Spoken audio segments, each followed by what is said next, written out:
मोहोळ तालुक्यातील अर्जुनसोंड या गावी आमदार राजू खरे यांच्या सत्कार कार्यक्रमाचे आयोजन करण्यात आले होते। यावेळी व्यासपीठावर राष्ट्रवादीचे नेते उमेश पाटील, शिवसेना नेते चरणराज चौरे, रमेश बारेस्कर यांच्यासह मोहोळ तालुक्यातील अनेक मान्यवर नेते उपस्थित होते। यावेळी आपल्या भाषणात राजू खरे यांनी विरोधकांवर चांगलीच तोफ डागली। विजय हा विजय असतो, विरोधकांनी पराभव स्वीकारला पाहिजे, परंतु आता जाणीवपूर्वक मोहोळ तालुक्यातील नेत्यांवर टीका केली जात आहे। यापुढे ही दादागिरी चालणार नाही असं सांगताना दादागिरी कराल तर खंडाळ्याचा बोगदा सुद्धा उतरू देणार नाही असा थेट इशारा त्यांनी दिला। पहा आमदार खरे काय म्हणाले।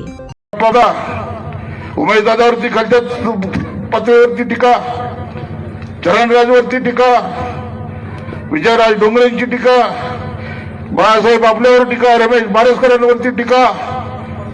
आता तुम्हाला सांगतो गावकऱ्यांनो, यांची झाली आता सुट्टी। आता आमदार पडला, बरं झालं तुमच्या माहितीसाठी सांगतो, ते अजित दादाकडे गेले होते काय तर मागायला, आणि पंढरपूरची आमची 2 लोक होते तिथं, त्यांना माहिती नाही, आणि दादाला काय मागितलं। आता दादा कसं फटकळ स्वभावाची, दादानी सरळ सांगितलं, अरे तुला आमदार निवडून आणता येत नाही, काय मागायला लागला म्हणले, काय मागायला बघायचं नाही म्हणले,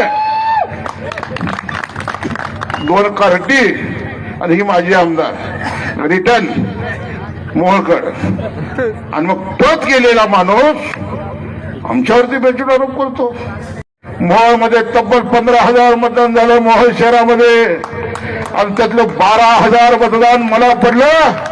आमच्या लाडक्या ताईंनी सगळ्यांनी मिळून निर्णय घेतला की पाणीवाला दादा महाराष्ट्राच्या विधानसभेत गेला पाहिजे, आणि त्या माय भगिनीच्या आणि सर्व मोहोळकरांच्या या सगळ्याच्या आशीर्वादानं जवळजवळ मोहोळमध्ये 15 पैकी 12,000 मताधिक्य मला मिळालं। मी स्वतःला नशिबान समजतो बाळासाहेब, आणि 40 वर्ष सत्ता यांच्या घरात, याचा बाप आमदार, हे स्वतः आमदार, आणि 15 दिवसात दादा तुम्ही म्हणल्याप्रमाणे फडणवीसांचा गैरसमज, अजितदादाचा गैरसमज, निवडून आलो। पहिलीच बैठक पवार साहेबांसमोर 10 आमदार निवडून आलेले। जानकरांना विचारलं, बोलले मोहिते तुम्ही एकत्र झाला, मला वाटलं तर लाखानं तुम्ही याचाल, पण तुमची गाडी अर्धा-हजारातच अडकली। नंतर माझ्याकडे बघितलं, अरे तुमचं तर सीट गेल्यावर मी समजलं होतं म्हणले। म्हणजे इतका आत्मविश्वास या माणसांनी फडणवीसांना दिला होता, अजितदादांना दिला होता। परंतु सर्वसामान्य माणसं जर ठरवली, आज मोहोळमधलं मताधिक्य किती आहे?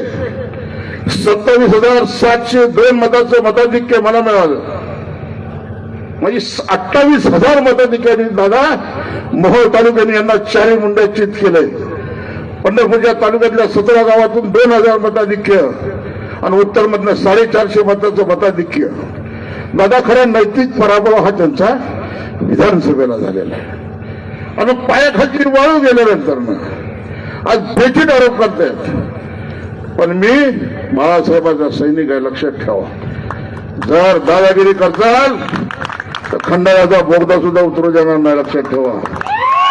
बाळासाहेब ठाकरे आणि तेजसाहेबांच्या तालमीत तयार झालेला शिवसैनिक आहे बाळासाहेब, दादागिरी करणं त्यांचं काम नाही, ते आपलं काम आहे। ताज्या बातम्या पाहण्यासाठी प्राईम महाराष्ट्र न्यूज चॅनलला सबस्क्राईब करा।